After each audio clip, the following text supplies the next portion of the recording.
Homelessness 2.0, day 88. Oh, I don't know how well I'm going to do tomorrow because I'm having a hard enough time getting to bed at a decent time and then waking up and being awake. But, I mean, unfortunately, I forgot something. Where's that?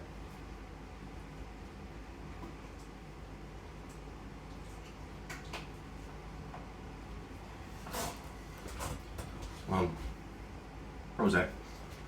Now. And trying to remember to do that. And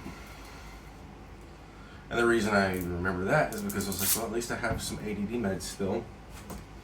The reason I'm not getting a refill on those is because the doctor wanted me to get like an EEG or something, or EKG. I can't remember. EKG. Because heart, electrocardiogram. EEG is an electroencephalograph, which I think electroencephalograph, which I believe is brainy brain. Should be interesting.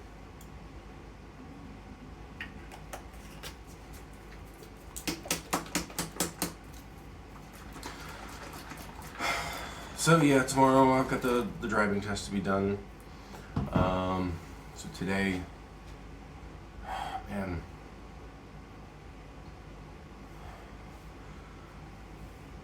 I did see a job that I was considering.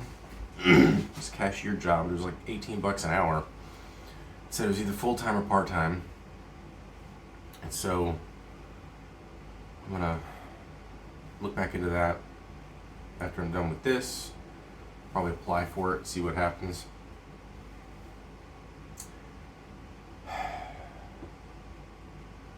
It's not too far away. It's, just south and east of downtown. So, and I think there may even be a train stop nearby. But, I even did some calculations and it's like, even at 25 hours a week, which is 5 days a week, 5 hours a day, it's still like, I think it was like $1,600 or something for a month on average, or rough. Actually, that's on the low because a month isn't exactly 4 weeks, because, that's just February. Rest of them are 30 or 31 days. And so a month is more like 4.25 weeks on average. Roughly.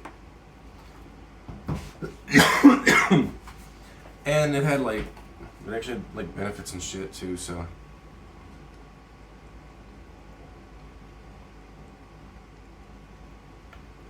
I don't drink these necessarily because I want to drink something that's tasty. So I just basically chug it, get it over with. Slim Fast has never really been tasty. And these are high protein, so they don't even taste nearly as good anyway. Protein, generally speaking, doesn't taste that great. Protein powders and stuff always usually have a little bit of sugar in them. Or fat. Because fat tastes good. Sugar tastes good. Those things taste good because, evolution, for the most part. It's like, when you find the thing that gives you energy, you're gonna want that. You're gonna and it being tasty is an evolutionary win, if you will. So if you have two people who taste the same thing, and one of them doesn't like the taste, and one of them does like the taste, the person who does like the taste is more likely to want to continue consuming that thing. And in this case, because it's actually calories, and because calories will keep you alive, and they'll help you, and especially in the case of carbs, they'll help you be very active, and especially because, humans, for the vast majority of our existence, are persistence hunters. having those carbs is going to be beneficial to our way of life. And so the person who likes the taste of carbs versus the person who doesn't like the taste of carbs is probably more likely to win out on being alive and having kids and passing on their genes. Evolution. That's all it is. All you got to do is stay alive long enough for your genes to pass on. Which, let's be honest, really it's more of a two generation thing, not a one generation thing. It's not just that you have kids, it's that you have kids and your kids have kids. Because if you have kids and then you both die, it doesn't matter. Now you could say, well, if you and your kids all die, then it doesn't matter, of course. But the chances that your child having a child, well, the chances of anything being passed down and succeeding and continuing is when your children have children.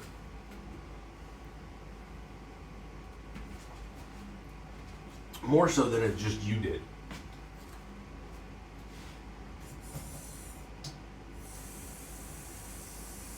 I gotta go back to the storage unit next couple of days to grab a couple of other things I forgot. Like, they're not absolute necessities. I mean, they are, but they're not in that I need them today type necessities. They're not, it's not exactly time sensitive. They will be soon. Now, one being toothpaste, one being shampoo, because, you know, I use it as body wash. And in the other place, there were these little candles that I didn't really care for. I didn't really like the smell, but I did like the heat that they put off. But I went to CVS yesterday and got me some candles. This one is apple cinnamon. And this one is sheer vanilla embrace. This one's technically called welcoming apple cinnamon. This one is alluring sheer vanilla embrace. The vanilla is bigger. It's not even fully in there, which is weird. Like, you can see there's like splotches where it didn't land. And it's been sitting in the store for a while, looks like, because it's got a lot of schmutz on it. That'll burn away. Burn within sight. Never burn on or near anything that can catch fire. Keep out of reach of children and pets. Which is why I put it there, because I can see it from there. It's about a 3-wick candle. I ain't gonna use all 3 wicks. Not at once anyway, because I don't want it to burn down that fast. I mean, I might, but who knows? I probably won't though. I might burn one day and then burn one the next day, blah, blah. So yeah, I mean, you know, the funny thing is, like, I literally have nothing to do today, but I'm preparing myself for tomorrow. And the reason I have to prepare myself for tomorrow, and see, this is one of the things about, and especially without having a car, this is one of the problems. So I have to go to the school itself, the driving school, tomorrow by 10 o'clock. So I should probably get there about 9:45. That's ideal. Which means that I didn't have to plan based on the bus and the train. And since it's not right off of the train system, I've also got to incorporate that extra leg for that bus time. So I got to head up to the train, which is about like a 9-minute walk, so it's not bad. And then I've got to wait for the train, however long that takes, and then ride the train, and then get off at the right stop, and then wait for the next bus, and then get off on and use that bus and wait and ride that bus and blah blah blah blah. And each one of those legs has a specific timer, and then they have a specific waiting period. So I believe I have to check on the phone, and the phone was being used, so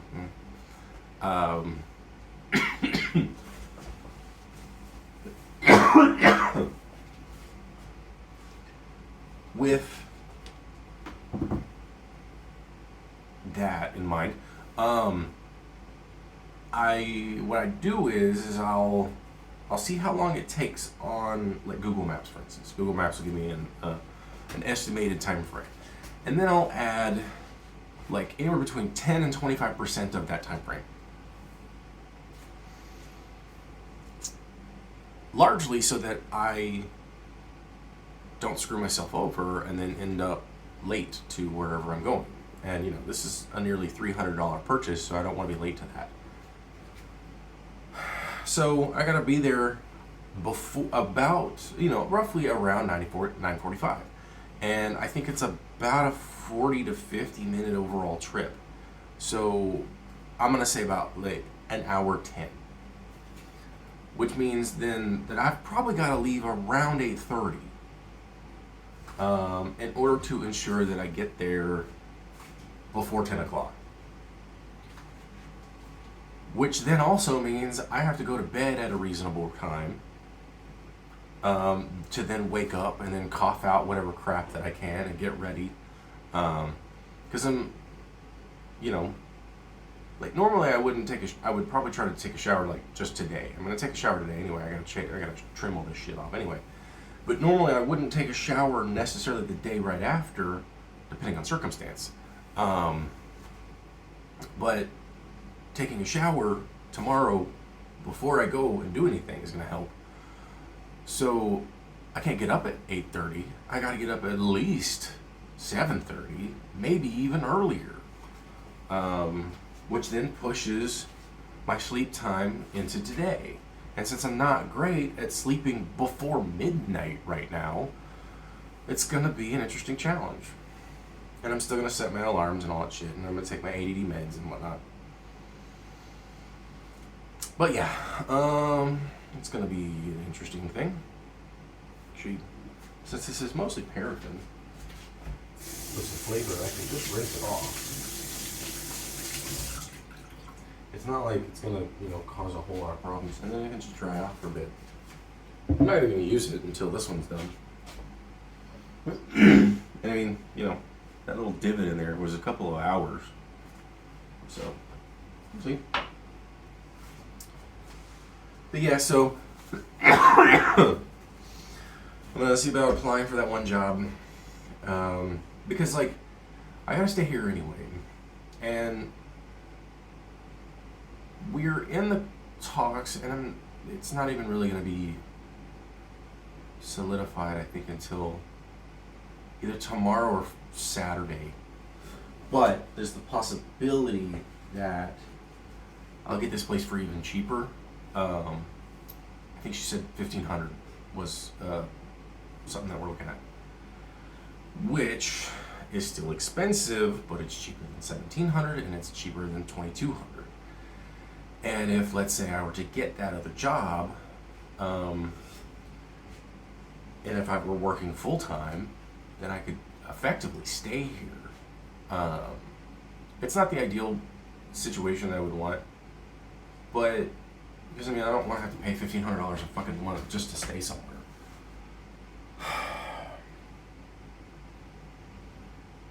And because I don't have, I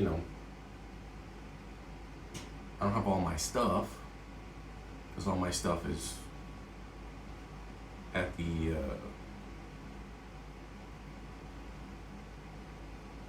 storage. I'd have to get that transferred too, and move the bed. There's a bed. It's like a full-size bed, or actually, probably queen. It's pretty big. I would love to have a bed that size on a regular basis instead of a twin. But what if I were, let's just say I were to get a job, even if it was 18, I don't want to have to work for 18. 25 is better because we really need a better minimum wage overall. We need it to where the average person can work any job full time and not only be able to live where they work, in that they live relatively close. Commutes shouldn't need to be an hour long, just so that you can save money. Now, you're living where you live because that's like, where your house has been all of your life or something. You're like, okay, my last girlfriend, her and her family, she grew up in Lancaster, California, which is up north. And it's up in the desert areas, past the mountains and past Santa Clarita and all that. Palmdale and whatnot. And she and her family live in this condo. Well, they own it because it's condo. Condos are basically like apartments that you own.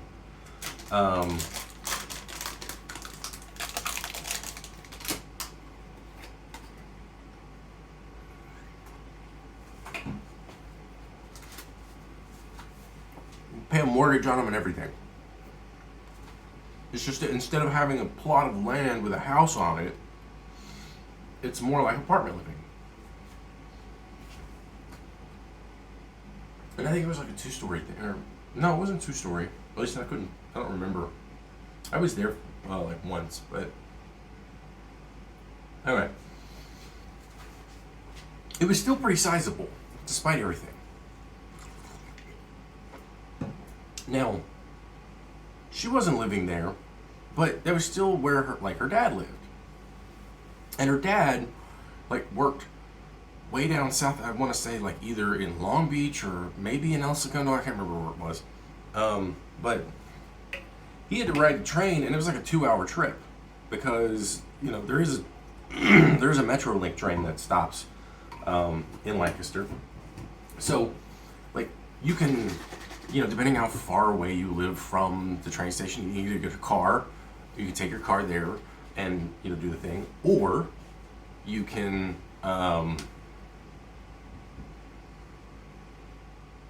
you can get bus if the bus is a thing that's operational in that area, and I'm not sure if it was or not. But chances are it probably had a car. So you drive your car, you park it in the giant ass parking lot that's near the train station. Then you ride the train for 2 hours because it takes a long time to get out there, even though it's a faster trip for the most part. But then it's got its multiple stops and all that. And I think also because of the nature of the lines, you have to switch over. And because, if you want to continue going further south, and depending on where you're going to go, and so many other factors. And so, when you have a 2-hour commute, but it's because you're living in the place you've been living in, that's one thing, right? And especially if it's that's where you raised your family, that's your house, you own the place, you have equity. I get that. I understand that. But that's also a specific personal choice that has, kind of specific familial related guidelines to it as well. Nevertheless, the commute shouldn't really be crazy hard just because your commute shouldn't be super long because you're trying to save money. If you're trying to save money, it should be shorter, not longer. But that is yet another issue within this whole system, is that for the most part, people who live closer to where they work, and I mean, it's not really ideal to live right next to where you work, really close to where you, a little distance is good. You don't want to be able to see work from where you live. That'll fuck with your head in other ways. I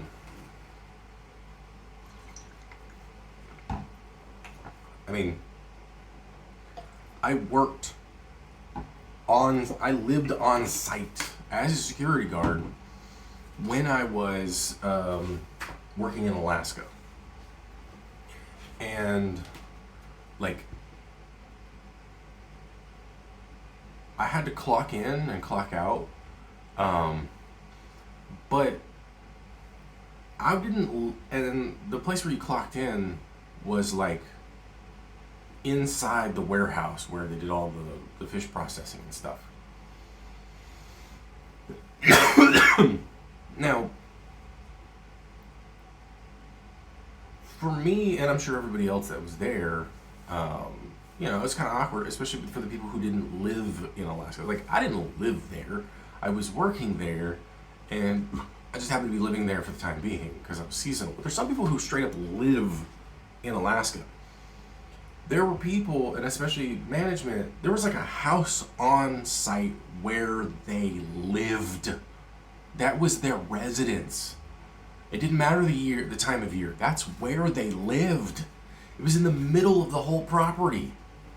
Like, I couldn't do that. I had a hard enough time, like, I didn't live in the bunkhouses that were, right next to the big warehouse. Like, we had 2 different bunkhouses, one for women, one for men.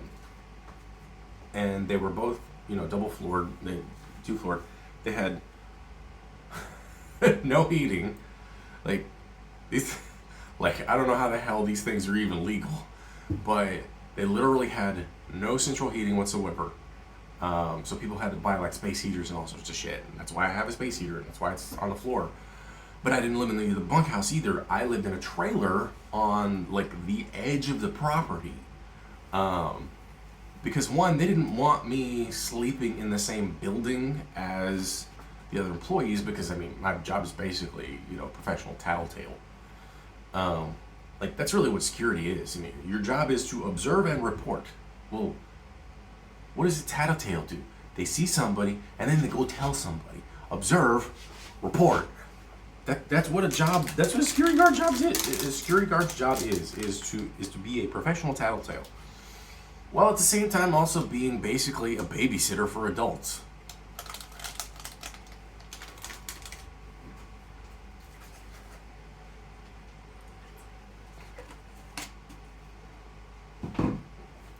And like, when you can't leave the site, like the first year I was there, I didn't really know what my options or anything were. And so I was always at the behest of someone else when it came to leaving the property. Because you couldn't walk to the grocery store.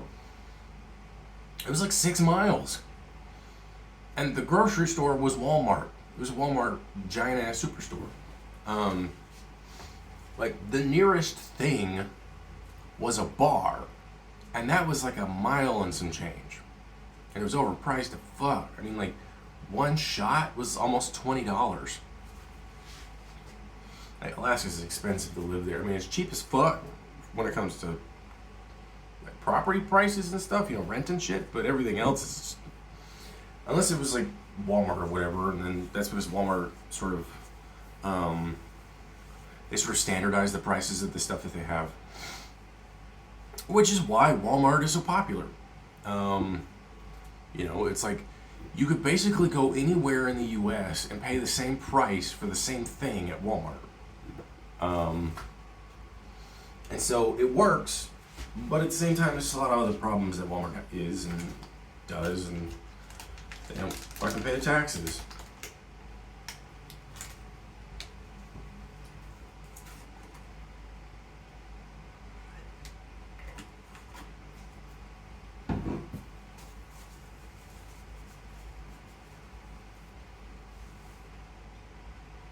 So we were living on site, and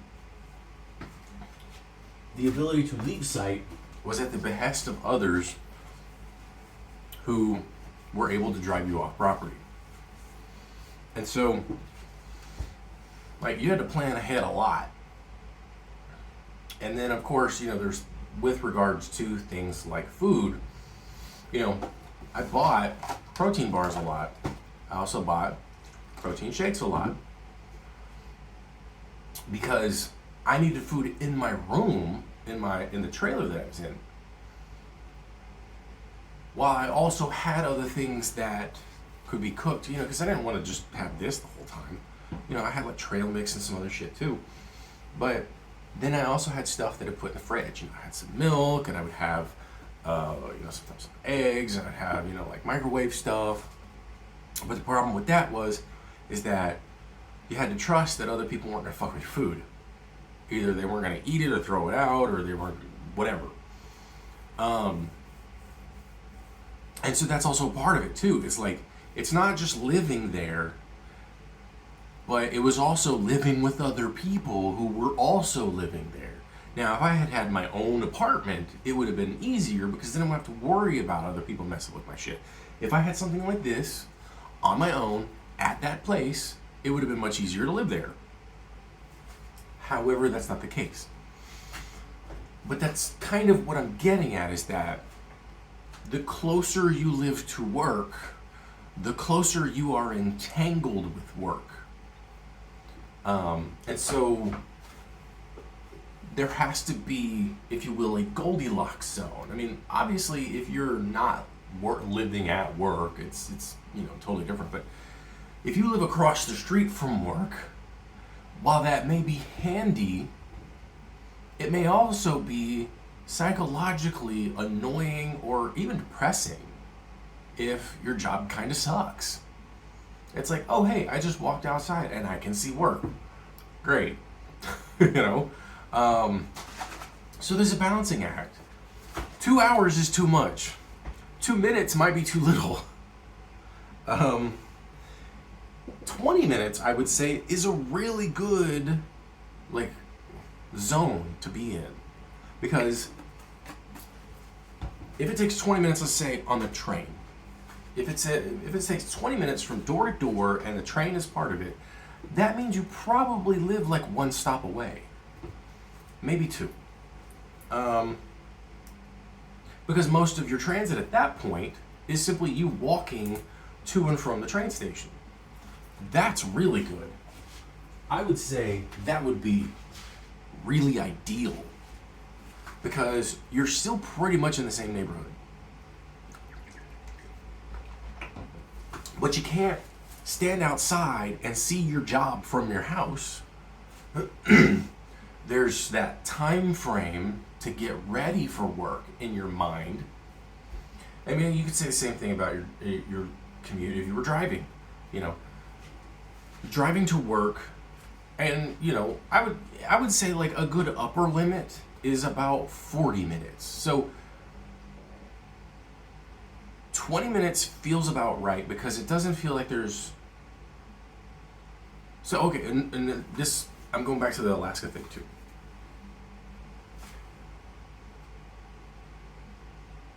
Since I lived and worked on site, I wouldn't get ready for work until like literally the last fucking minute. I'm a procrastinator, and there's also this idea of like revenge sleep, where you stay up as late as possible because you felt like you didn't get anything done that day or whatever it was. But there's also, like, for me, there were times where I literally had to stay awake in order to go do stuff. It's like, in order for me to pull money out of the bank, or not so much pull money out of it, but like go get groceries or whatever. And there's nothing to fucking do in Alaska either, so it's like you had to buy your entertainment and bring it with you. So that's why there was a lot of people who would spend their money on like Xboxes and shit. Because like, if you wanted to go to a movie, you had to time it to where somebody could take you and then go watch the movie. And like, the movie theaters weren't exactly just regularly available. And so people bought things like Xboxes, because again, Xboxes have DVD players in them. So they would buy Xboxes and then they would buy DVDs. And since they were making shit wages, because American wages is still pretty crap, part-time,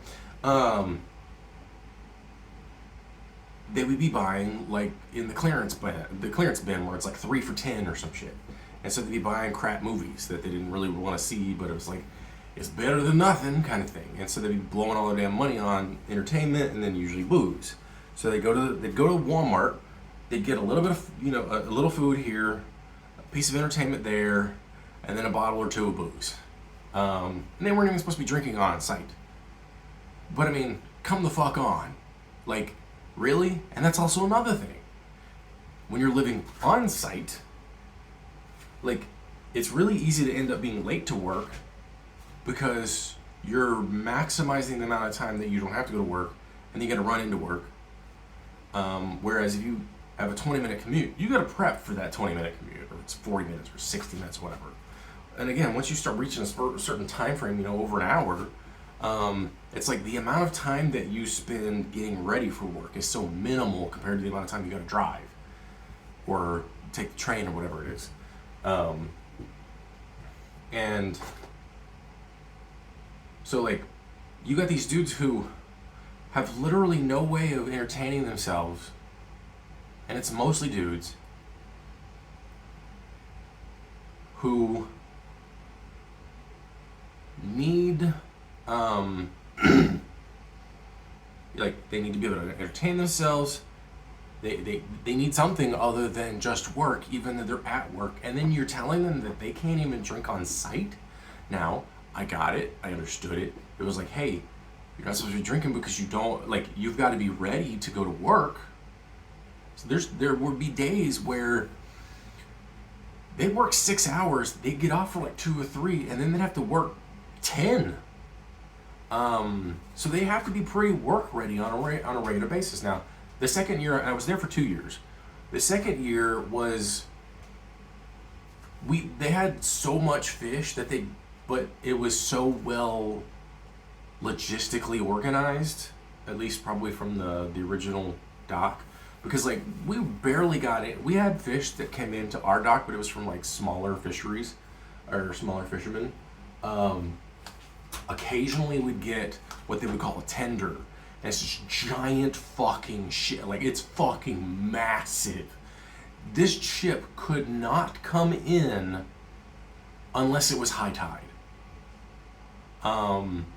And because of where we were at, which is in Kenai, the tide would fluctuate drastically on a regular basis.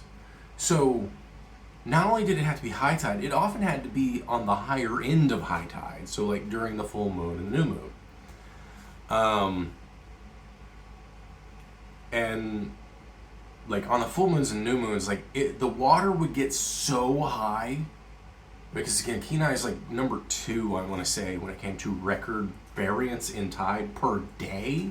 Like, the tide would drop so massively in a day, but more so on on new moons and full moons.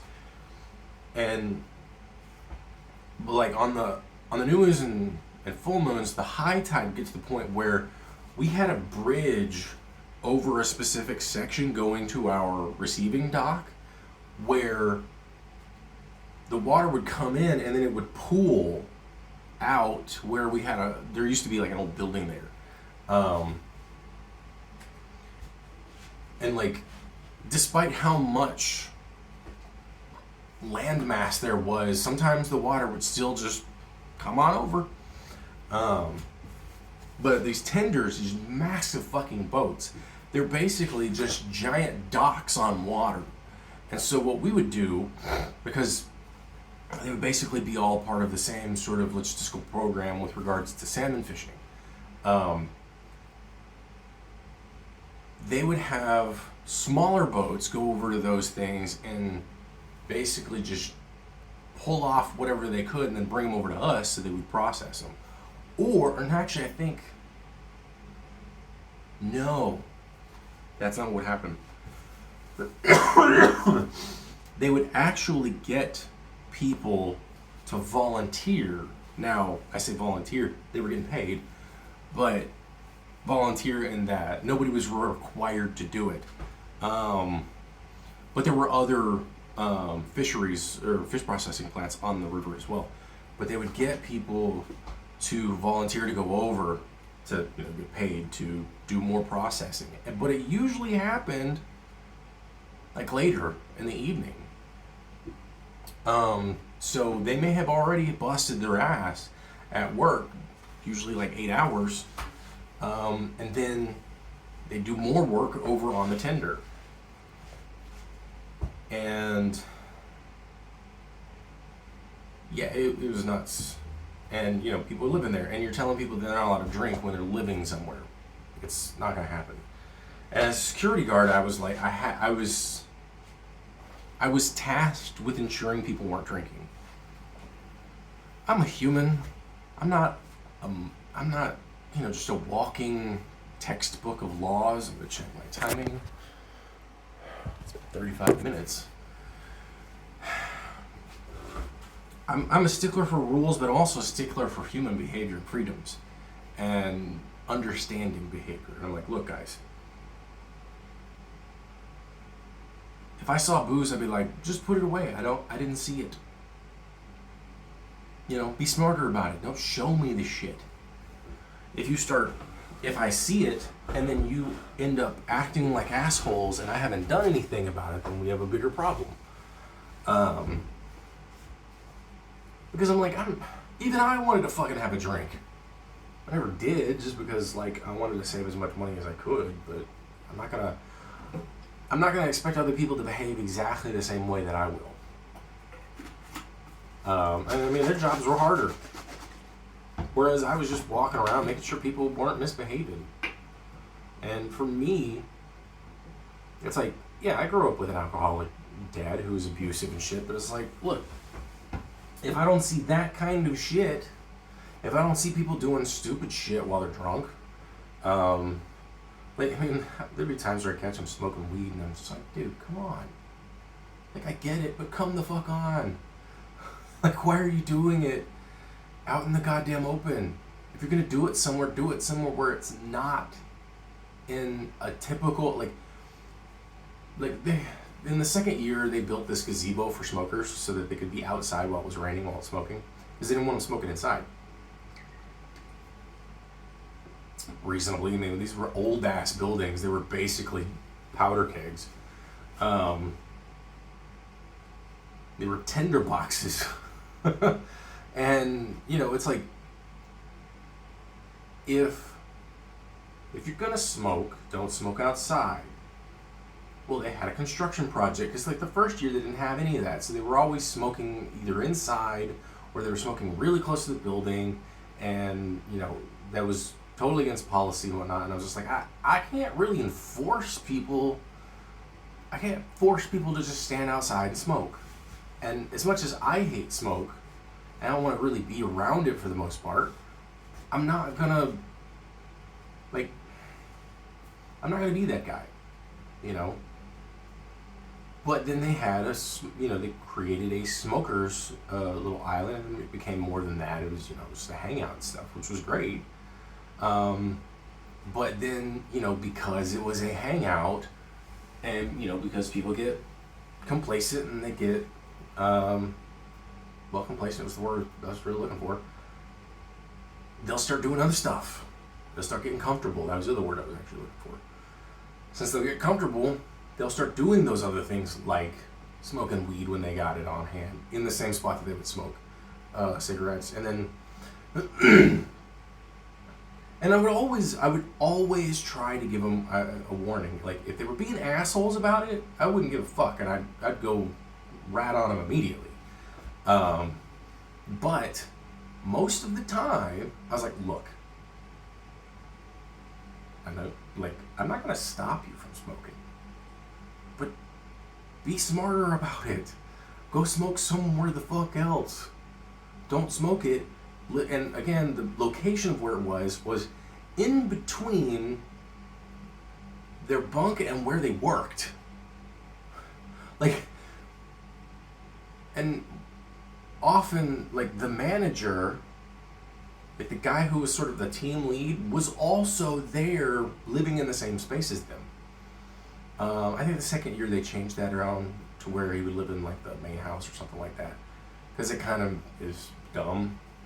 The whole situation is crazy weird, but yeah, I mean, it's like there's certain behaviors that, and I mean, again, it's often another wage issue. It may not seem like it, but it's another wage issue. Because think about it this way: if those people were making twice as much money as they were, some of them would have stayed in Alaska. They would have started the process to stay in Alaska. I'm not even joking. There were people there who were like, I would like to stay here, but I can't afford to do all the paperwork and stuff, or to try to find a house or anything like that.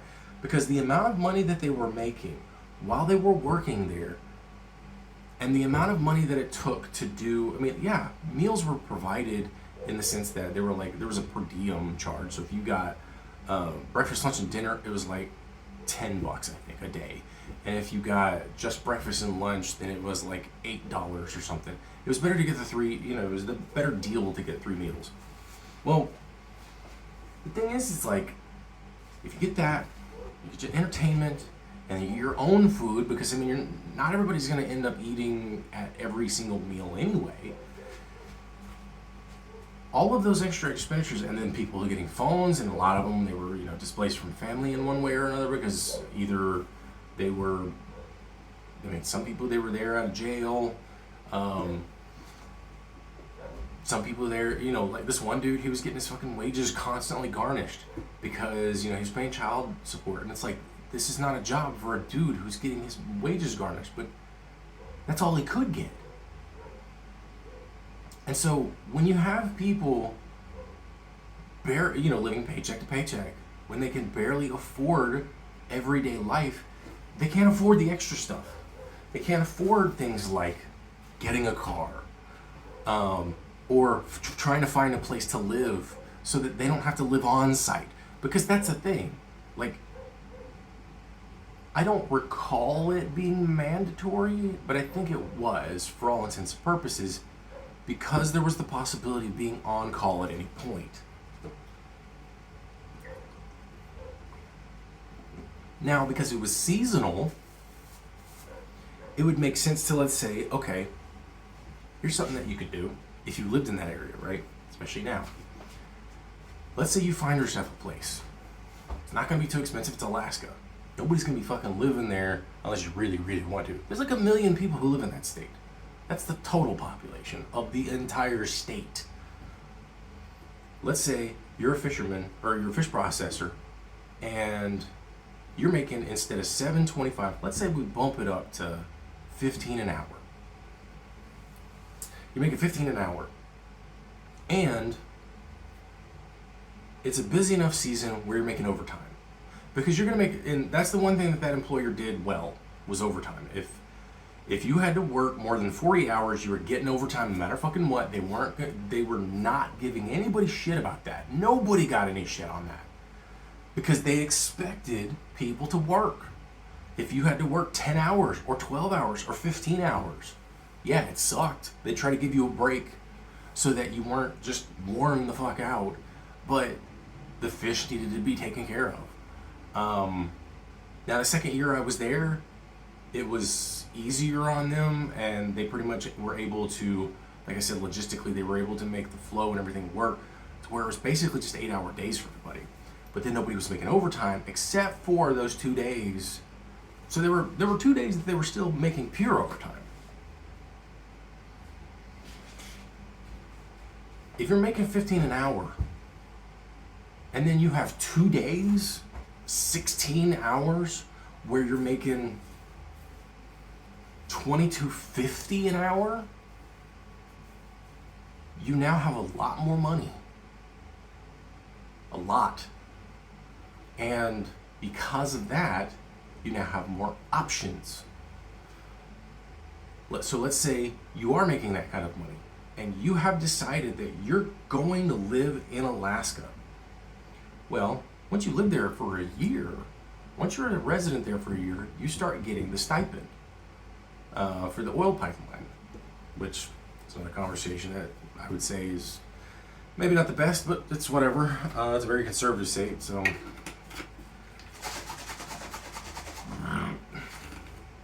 This is probably the longest video I'm going to have, if it even lasts that long. But, still rolling at 44 minutes. And how warm is it? Let me check.